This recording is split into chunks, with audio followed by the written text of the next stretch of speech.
Es war eine liebe Zeit, die gute alte Zeit vor Anno 14. In Bayern gleich gar. Damals hat noch seine königliche Hoheit der Herr Prinzregent regiert. Ein kunstsinniger Monarch, denn der König war schwermütig. Das Bier war noch dunkel und die Menschen waren typisch. Die Burschen schneidig, die Dirndl sittsam und die Honoratioren ein bisschen vornehm und ein bisschen leger. Es war halt noch vieles in Ordnung damals. Denn für Ordnung und Ruhe sorgte die Gendarmerie und für die Gerechtigkeit das königliche Amtsgericht. Du kannst nichts beschweren, du hast nichts gesehen. Da brauchst du da überhaupt nichts reden. Du gehst hier und sagst, ich hab nichts gesehen. Du hast das ja leicht reden. Du bist ja nicht Zeuge da drin. Ich bin ja selber schon oft dabei gewesen. Ich weiß, du bist bei Gericht zu. Heute geht es um ein ziemlich infames Delikt. Und der Angeklagte ist dem Herrn Amtsrichter kein Unbekannter. Denn es bleibt ein anonymer Briefeschreiber nicht immer unbekannt. Ganz besonders nicht vor dem königlich bayerischen Amtsrichter zu Geisbach. Betrügen, fälschen, verleumden, Ehr abschneiden, das ist eine Mischung, die mir ganz besonders gut gefällt. Hier zum Beispiel durch Brieffälscherei, ha? Ich weiß gar nicht, wie ich sagen soll, Pseudonyme oder, wenn Sie das besser verstehen, anonyme Briefschreiberei, miserabel angeklagt. Ja? Entschuldigen Sie, Herr Rat, aber die Briefe da sind ja gar nicht anonym geschrieben. Da hat ja jeder eine Unterschrift. Ja, um das geht's ja. Die Brieftexte sind von Ihnen geschrieben, aber Ihr Absender steht nicht drauf und Ihre Unterschrift auch nicht. Nicht? Gott sei Dank. Tun Sie nicht so scheinheilig witzig, Feitel. Möchten Sie gar nicht mehr gescheit werden, ha? Na, Herr Rat, ich bin ja so, als wie ich jetzt bin ich mir gerade gescheit genug. Ein Sparen. Ruhig, Sie haben meist höchst bedenkliche bzw. strafbare Sachen da bei ähnlichen Gelegenheiten zu Papier gebracht und haben fast immer einen falschen Absender gewählt. Nein, das habe ich nicht. Nein, niemals nie. Doch! Nein? Und hier haben Sie gegebene Unterschriften missbraucht, willkürlich irgendwelche meist hochgestellte Adressaten gewählt, um sie zu ärgern und besonders den vorgeblichen Absender, den Herrn Bürgermeister Brecht. Sehr wohl, Herr Amtsrichter. Das stimmt nicht, ich kann mich doch nicht selber ärgern. Ich bin eine zu gute, glückliche Natur. Ich kann mich überhaupt nicht ärgern. Auch nicht über mich selber und über den Bürgermeister. Schon gleich gar nicht. Gut, wer nicht hören will, muss sitzen, füllen, setzen. Wachtmeister, bitte schön als ersten Zeugen den Herrn Bahnhofsvorstand von mir aus der Mogei, so gern wie einen anderen, das mir gleich. Herr Amtsrichter, hören wir uns zuerst die Erklärungen des Herrn Bürgermeisters Brecht an. Er ist der Nebenkläger und der eigentlich Geschädigte. Er ist schließlich durch den Angeklagten zum Gespött im ganzen Königreich geworden. Im ganzen Königreich ja nicht. Im Ganzen jawohl. Und nicht bloß in Bayern. Sogar preußische Zeitungen haben darüber geschrieben. Ich kann mich weder in München noch in Berlin mehr sehen lassen. Aber in Geisbach. Ruhe da hinten, gell? Sündigt bloß nicht zu viel auf meinen Humor, gell? Weder ihr da hinten noch Sie. Feitel, Herr Bürgermeister, bitteschön. Herr Amtsrichter, bitteschön, lesen Sie mal diese Zeitungsartikel da. Den im Berliner Tagblatt und den in der Berliner Morgenpost. Ja. Soll ich das wirklich vorlesen? Ja, bitte, bitte. Bayerischer Bürgermeister nennt sich selbst den Dümmsten und schreibt an Prinz... Morgenpost, Nicke. Wer liest in Berlin in der Früh schon eine Zeitung? Ruhig, Feitel, ruhig! Irrsinnig gewordener Bürgermeister stellt sich selbst der höchsten Obrigkeit etc. Sehr brav. Na, die ganze Welt schaut doch voller Verachtung auf uns. Ja, natürlich nehmen wir nicht einmal mehr einen Nachtwächter. Der Paragraph der Beamtenbeleidigung 196 StGB sieht eine Gefängnisstrafe von... Ich bin ja gar kein Beamter. Ich war nur in städtischen Diensten 37 Jahre lang als Nachtwächter. 37 Jahre lang jede Nacht habe ich gewacht. Etwa jede Nacht gewacht. Ich konnte gar nicht mehr schlafen bei der Nacht. Das geht mir immer im Kopf und immer im Kopf. Und immer wachen, wachen, wachen, wachen. Tick-Tack, Tick-Tack, Tick-Tack, Tick-Tack. Hui! Der Paragraph, der ist bei mir nicht anzubringen. Aber den Paragraphen, auf den Sie spekulieren, den kriegen Sie nicht, Feitel, gell? Sie sind voll zurechnungsfähig. Ja, das sagen Sie. Lassen Sie mich einmal untersuchen. Vom Professor Meinl-Kopf, lassen Sie mich einmal untersuchen. Dann werden Sie sehen, was der sagt vielleicht. Ja, das täte Ihnen so passen. Der Herr Staatsanwalt hat bereits angedeutet, dass er die Höchststrafe fordern wird. Und ich sehe gar nicht ein, warum ich da drunter gehen soll bei einem Wiederholungstäter. Ja, Gott sei Dank. So viel Frechheit muss doch mal zum Schweigen gebracht werden in unserer Stadt. Sehr richtig, ja. Jetzt ruhig, jetzt erklären Sie mir mal, Herr Bürgermeister, wie es möglich war, dass der Angeklagte sich in den Besitz der von Ihnen vorunterschriebenen Karten hat setzen und wie er sogar das Siegel der Stadtgemeinde Geisbach hat draufdrücken können. Also das ist mir unerklärlich. Ja, mir auch, Herr Amtsrichter. Ich habe zwar gewisse Vermutungen, die in eine ganz bestimmte Richtung zeigen, aber den Beweis muss ich vorläufig leider noch schuldig bleiben. Aber eine Frechheit sondersgleichen war es auf jeden Fall, die einmalig ist in der Geschichte unserer Stadt. Subjektiv von Ihnen aus gesehen schon, Herr Bürgermeister. Nicht? Ich will Ihre Blamage keineswegs bagatellisieren. Aber die Geisbacher haben mal gelacht, nicht? Ja, und wir haben gelacht. Ruhig, Feitel, sonst passiert etwas, Sie! Also diese Brieferl, die sind ja wirklich, das muss ich schon sagen, die besonders die Herren Prinzregenten, das ist schon recht lustig, das schon. Oder die Herren Innenminister. Und Ihre Schrift, die ist ja zum Verwechseln ähnlich nachgemacht, Herr Bürgermeister. Okay, das sieht doch jederlei, dass das eine Fälschung ist. Selbst wenn, aber das Siegel der Stadtgemeinde Geisbach ist auf jeden Fall echt. Naja, leider. Ja, und Ihre Unterschrift ist es unzweifelhaft auch. Ja, leider. Was heißt da leider doch? Ich habe noch etliche von den Zetteln mit dem Gemeindesiegel und mit der Unterschrift von Herrn Bürgermeister. So? Das ja, Da ist so viel freier Platz drauf, da kann man ganze Romane dann aufschreiben. Ja, oder kurze, boshafte Satiren, wie hier zum Beispiel den Brief an Herrn Kultusminister. Ne? Also, Herr Bürgermeister, wenn ich das noch einmal vorlese, dann geschieht das im Interesse der Wahrheitsfindung, nicht um Sie noch einmal zu ärgern. Gell? Ich bin der dümmste dümmste Bürgermeister im Deutschen Kaiserreich. Gesiegelt und unterschrieben Brecht, rechtskundiger Bürgermeister der Stadt Geisbach. Herr Amtsrichter, die ganze Geschichte war so. Der Herr Sekretär Hintermeier hat diese Karten da als Eintrittskarten für unser Festspiel anlässlich unserer 1000-Jahr-Feier gesiegelt. Aber das ist ja unfasslich, Herr Bürgermeister. Man siegelt doch nicht blanko unterschriebene leere Karten. Das ist ja ein Format wie für eine Einladung beim Herrn Prinzregenten, für Billets, für seine recht bescheidene Dilettantenaufführung im hiesigen Postbräusaal. Ja, wer denkt denn gleich an so eine Schurkerei? Ja, da denken manche Leute dran. Das ist doch direkt ein gefundenes Fressen für jeden Witzbold da. Hier zum Beispiel, ja. Im Namen seiner Majestät des Königs ergeht folgendes Urteil. Der rechtskundige Bürgermeister Brecht von Geisbach ist wegen seiner Mordsdummheit zum Tode zu verurteilen. Adressat ist das königliche Amtsgericht in Geisbach. Ja, das hätte ich natürlich nicht getan, Herr Bürgermeister. Eine Gemeinheit ist es trotzdem. Wer denkt denn an sowas? Ja, manche Leute denken daran und Sie hätten dran denken müssen, Herr Bürgermeister. Sehr richtig. Herr Amtsrichter, es hat sich immerhin um ein historisches Spiel aus unserer 1000-jährigen Vergangenheit gehandelt. Ja. Der Herr Oberlehrer Wunder hat's eigenhändig dafür geschrieben und wir haben es mit allergrößter Mühe aufgeführt. Aber das Stück war ein Schmarrn. Sei ruhig da hinten, ja? Aber nicht einmal eine Nachtwächterrolle drin. Ich hätte einen Einsiedler spielen sollen. Ich bin doch nicht blöd und spiele einen Einsiedler, wenn ich 37 Jahre Nachtwächter gewesen bin. Nicht bei meiner Begabung und Erfahrung spiele ich doch keinen Einsiedler. Nicht? Ich mache Ihnen einen Vorschlag, Feitel. Spielst bei Ihrer Begabung jetzt einmal doch einen reuigen, geständigen Sünder. Wie wär's denn damit? Ja, ich weiß nicht, was ich eingestehen soll, nicht wahr? Wenn in dem Stück wenigstens ein Nachtwächter drin gewesen wäre, dann war es vielleicht der Erfolg geworden. Nein, Sie spielen mir nicht einmal mehr auf der Bühne. Ich will das Wort Nachtwächter überhaupt nicht mehr hören. Ein für alle Mal.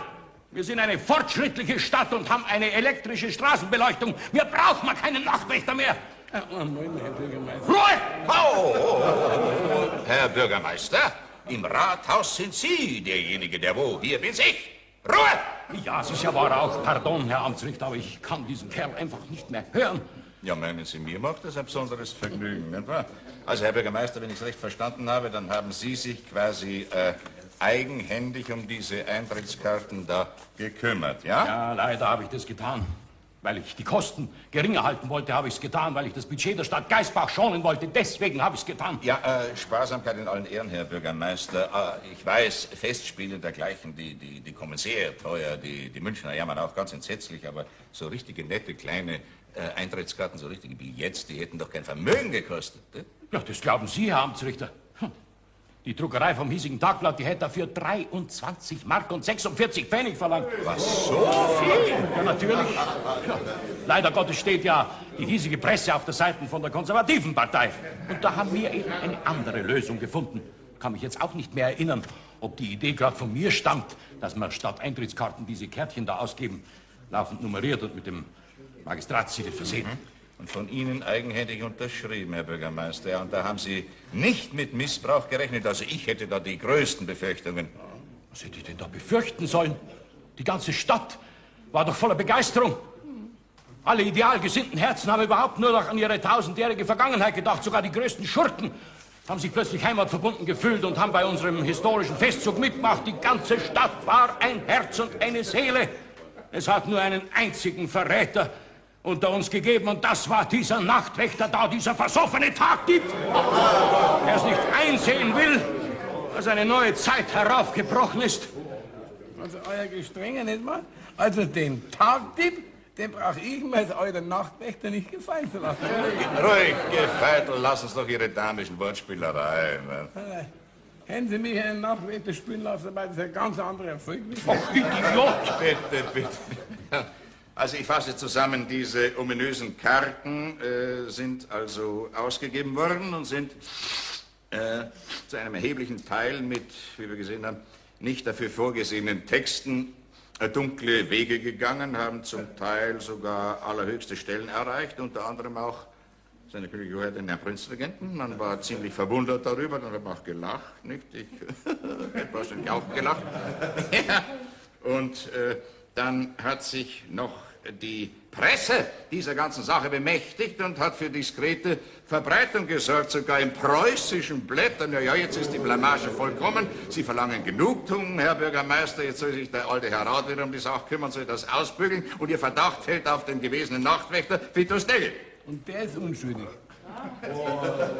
Haben Sie Beweise, Herr Bürgermeister? Ja, selbstverständlich habe ich Beweise. Da wäre zunächst schon einmal der Inhalt von dem Brief an seine königliche Hoheit. Hier ist ja. Lieber Herr Prinzregent, bitteschön tun Sie mich absetzen, denn ich habe Böses getan in Geisbach. Ich habe auch den Nachtwächter auf dem Gewissen. Ruhig da hinten. Freundlichst grüßt Brecht, etc. Siegel. Ja, aber das ist erst ein Indiz, Herr Bürgermeister. Ach, es gibt überhaupt keinen Zweifel, er war's. Jetzt vernehmen Sie doch endlich einmal den Schriftsachverständigen. Andere hieb- und stichfeste Beweise haben Sie nicht. Natürlich habe ich auch noch andere. Genügend, wenn es sein muss. Wenn überhaupt andere Zeugen noch notwendig sind. Den Herrn Gendarmeriekommandanten, den Herrn Bahnhofsvorstand, den Herrn Oberlehrer Wunder, den Herrn Pfarrer. Ja, genug. Bitte nehmen Sie Platz, Herr Bürgermeister. Bitte. Wachtmeister. Also dann doch erst den Herrn Bahnhofsvorstand als Zeugen, ja? Bahnhofsvorstand, jawohl. Und außerdem habe ich gar keine Lust, mich zu kompromittieren. Ich bin ja schließlich eine eine Amts-, eine Respektsperson. Mach nicht den Fehler, Hans, und wer nervös. Schließlich hast du auch schon etliche halbe Bier gehabt und schreiben, also direkt schreiben haben wir den Feitel gar nie nicht gesehen. Ja, das ist ja alles recht und schön, aber wenn Sie mich dann vereidigen, wenn er die Kerzen noch zünden lässt, die Kerzen vor dem Schwurkruzifix. Ich bin ja ein königlich-bayerischer Eisenbahnbeamter. Ja, ist schon recht, jetzt huckt er nur wieder hin. Wahrscheinlich kommst du überhaupt nicht droh, der Nachtwachter ist keiner, der rettet. Und mit dem Bürgermeister bin ich auch befreundet. Der rechnet mit meiner Aussage. Lassen rechnen, du kannst nichts beschweren. Der Zeuge Nannerfinger Johann, königlicher Bahnvorstand da hier. Ich weiß von nix. Ist doch besser. Komm, Herr Vorstand. Und gesehen habe ich auch nix. Und nichts gehört. Naja, in meiner Eigenschaft als graphologischer ausdruckswissenschaftlicher Sachverständiger zugelassen beim Königlichen Amtsgericht Geisbach und beeidigt, muss ich natürlich die Identität der beiden Schriften nachweisen, beziehungsweise für nicht identisch, beziehungsweise für fraglich identisch erklären. Und da stehen sie einer und tauchen den Feitel noch weiter rein. Ich gehorche nur meinem graphologischen Gewissen. Hoffentlich. Zum graphologischen Bild mache ich mir naturgemäß ein allgemein menschliches Bild, ob die Person ausdruckswissenschaftlich sympathisch ist oder nicht. Und der Feitel ist dir sympathisch? Er schon, aber wenn jemand die Schrift vom Herrn Bürgermeister so treffend nachmacht, nicht wahr, dann färbt so etwas ab. Da bin ich unbestechlich. So. Herr Vorstand, Sie waren also dabei, wie diese verhängnisvollen Eintrittsbillets da hergestellt worden sind, ja? Jawohl, indem ich zweiter Vorstand vom städtischen Theaterverein bin und den Prolog gespielt habe. Und wer hat sich des Siegels bedient? Also gestempelt hat der Magistratssekretär. Ich habe bloß die Nummern draufgeschrieben. Und der Herr Bürgermeister dann seinen Namen, ja? Ja. Ja, Herr. Herr Bürgermeister, verzeihen Sie, ich habe nicht Sie gefragt, sondern den Zeugen. Herr Zeuge, wer hat Ihrem Wissen oder Ihrer Meinung nach diese so blendend vorpräparierten Karten da beschrieben und verschickt, zum Teil an sehr prominente Adressaten da? Also das habe ich schon vergessen. Ich meine, das habe ich wahrscheinlich überhaupt nicht gewusst, weil ich doch damals so viel lernen habe müssen. Als Prolog für das Festspiel 1000 Jahre Geisbach. Sie, wenn Ihnen das nicht von selber einfällt, und zwar sehr geschwind, dann quetsche ich Sie aus, dass Ihnen Hören und Sehen vergeht, das sage ich Ihnen. Nein, ich weiß ja wirklich nicht. Schauen Sie, ich hab doch so viel lernen müssen, weil ich aber hängen geblieben bin. Wo vor 1000 Jahren das Gebet des Einsiedlers zu hören war, flaucht auf blanker Schiene jetzt die Dampfmaschine und das elektrische Licht leuchtet hell von Geisbach bis nach Kirchenzell. Jetzt fehlt bloß nur, dass Sie mit dem Hut da rumgehen und sammeln. Ja, das sind das Zeug mit, Sie nehmen das Platz her. Das ist doch ein Schmarrn, nicht wahr? Wenn in dem Stück was ein bisschen ein Nachtwächter drin gewesen wäre, dann wäre es viel schöner gewesen und auch viel romantischer. Ja, damit hätten Sie gar nicht einmal so unrecht, Veitel. Aber jetzt versuchen wir wieder den Faden der Verhandlung aufzugreifen, gell? Ja, was ist denn gegen einen Nachtwächter, so ein fader Einsiedler, nicht, der keinen Humor hat und der wo nicht singt, nicht? Weil ich hätte überhaupt gar nicht gespielt. Ich bin nicht so für die Einsiedler, ich bin mehr für die Zweisiedler. Ja, ruhig da hinten. Mir wäre jetzt am liebsten kein Nachtwächter, kein Einsiedler und kein Zweisiedler, sondern ein geständiger Angeklagter, ne? Ja, was soll ich denn eingestehen? Ich hab ja nichts verbrochen. Haben Sie diese Briefe da beschrieben oder nicht? Das ist vermutlich Urkundenfälschung und wird mit Gefängnis bestraft nach Paragraph... Gut, Herr Staatsanwalt, ein umfassendes Geständnis, Veitel, und es geht noch einmal glimpflich ab. Sie wissen scheinbar nicht, was da gespielt wird. Nein, weiß ich nicht. Dieser neumodische Herr Bürgermeister, der hat mich abgesetzt, hat mich in Pension geschickt mit 6 Mark und 70 Pfennig, wo ich zuerst 9 Mark gehabt habe. Nicht wahr? Und warum? Weil er nicht mehr an Gott glaubt, nicht wahr? Sondern bloß noch an die Eisenbahn und an das elektrische Licht. Das sowas ist eine Todsünde. Und auf der Bühne lässt er mich auch nicht mehr mitspielen. Das ist eine Tragödie, wo ich doch 37 Jahre ein richtiger Nachtwächter... Etc. Also aus Rache haben Sie diese boshaften Briefe da geschrieben, nicht wahr? Das Motiv der Tat hätten wir jetzt. Sie wollten sich ja, mein Herr Bürgermeister Brecht, rächen. Nein, ein Nachtwächter kennt keine Rache, nicht? Dafür sind wir viel zu philosophisch angehaucht. Ja, lang schon, lang. Kommen wir zum Urteil. Halt! Moment, ich bin noch nicht. Bitteschön. Ich möchte erst um Einvernehmen meines Zeugen bitten des Herrn Ökonomierat. Bitteschön. Und ich bitte um die Einvernahme des Herrn Sachverständigen Graphologen. Gut, genehmigt. Ja, aber mit dem größten Vergnügen, meine Herren. Jeder von Ihnen soll ganz individuell und bestens bedient werden. Wachtmeister, holst den Herrn Ökonomierat her. Den Herrn Ökonomierat, jawohl. Und vorher noch den Herrn Sachverständigen. Den Sachverständigen, jawohl. Wie geht's gut, Herr Präsident? Herzlichen Dank. Fiat Justitia, pereat mundus. Ist das auch wieder ein Zeuge, oder? Das werden Sie noch schon sehen, Vater. Sachverständige Stelzen von hier. Ah ja, danke. Hoher Herr Richter, sehr verehrter Herr Staatsanwalt, hochlöblicher Herr Bürgermeister. Ja, Herr... Bitte? Oh, pardon, nur meine Tasche. Also. Ja. Mit ausdruckswissenschaftlicher Sicherheit bestätigt sich das Gefühl des ersten graphologischen Eindrucks. Der Angeklagte hat mit ziemlicher Sicherheit diese Schriften verfertigt.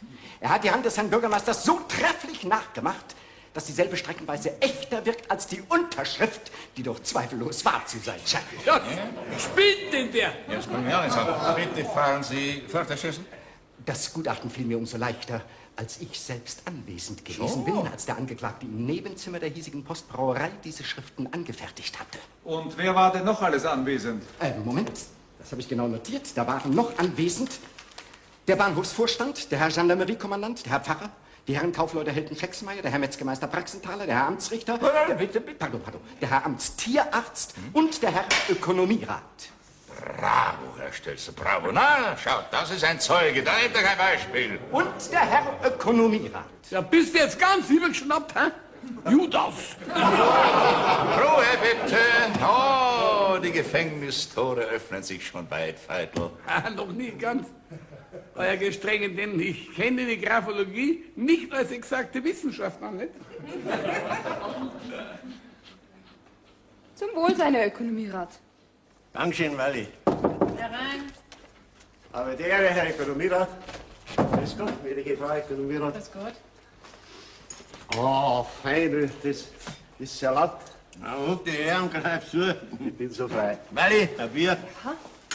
Wie steht denn der Prozess, Blasi? Wird der Feigl verurteilt? Ja, heute sind wir scharf. Aber das sage ich dir gleich. Heute wird nicht gezeugt. Ich mag nicht, ich kann nicht und mir fällt auch nichts ein. Ich habe aber den Auftrag, Herr Ökonomierat. Nein, heute nicht. Ja, nachher wird er halt eingesperrt, der Vettl. Mei, der arme Kerl, der. Und warum? Bloß weil du dir nichts einfallen lässt. Ich denke halt ein bisschen nach und sauf nicht so viel. Ich kann mich doch nicht selber einsperren lassen. So. Prost, Herr Wachtmeister. Und einen guten Appetit. Dankeschön. Ja, das ist die Lösung. Du lässt dich selber einsperren. Hä? Ja, das ist die Lösung. Marsch, nieber ins Gericht, meine Herren, in den Zeugenstand. Man kann doch so einen zünftigen Mann wie einen Veitl nicht hängen lassen. Marsch, marsch, auf geht's. Von wo unter anderem haben Sie die Adresse des Herrn Innenministers her? Von einem Sommerfischler. Wer hat Ihnen geholfen bei der Abfassung des Textes? Die sind gut, gell? Aber das sind doch unmöglich Ihre eigenen Formulierungen. Meinen's? Aber Ihre verstellte Handschrift ist das. Schaut das so aus? Gestehen Sie endlich, Veitl. Himmel-Donnerwetter! Himmel-Donnerwetter! Das Ansehen der Stadt, das Ansehen Ihrer eigenen Vaterstadt haben Sie für ein volles Jahrhundert geschändet. Als Nebenkläger beantrage ich die Höchststrafe. Oh, das nicht mehr. Aber nicht gleich lebenslänglich, wenn's möglich wäre. Oh, habe ich das richtig gehört? Nicht gleich lebenslänglich? Das war so viel wie ein Geständnis, Veitl, gell? Der Zeuge, Herr Josef Forster, königliche Ökonomierat, Guts- und Brauereibesitzer da hier. Danke. Aber die Ehre, hohe Herren.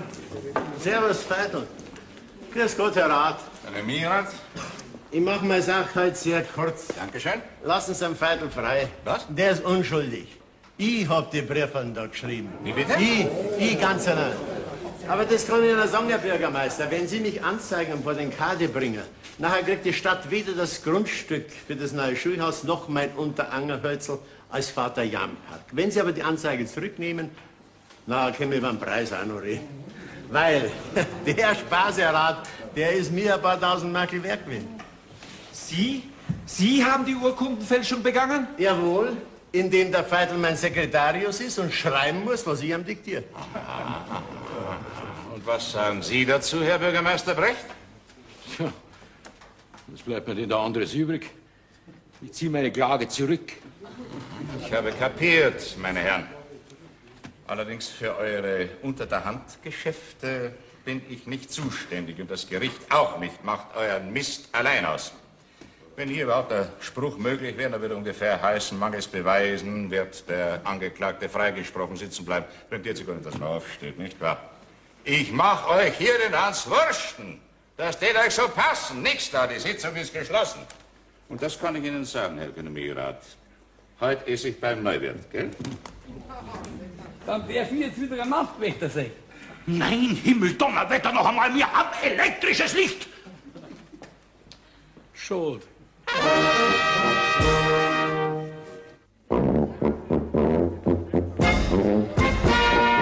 Das Leben geht weiter, ob Freispruch oder Zuchthaus. Und auf die Guillotine hat unser Herr Rat niemanden geschickt. Also normalerweise sind die Strafen die Folge der Paragraphen, aber sehr oft stehen die Paragraphen für sich allein da. Und dann stehe ich als euer Amtsrichter auch allein da, habe einen Mordszorn und kann nichts machen. Ja, kriegt man drauf. Eine liebe Zeit, trotz der Vorkommnisse, menschlich halt. Und darum kommt es immer wieder zu diesen Szenen im königlich bayerischen Amtsgericht.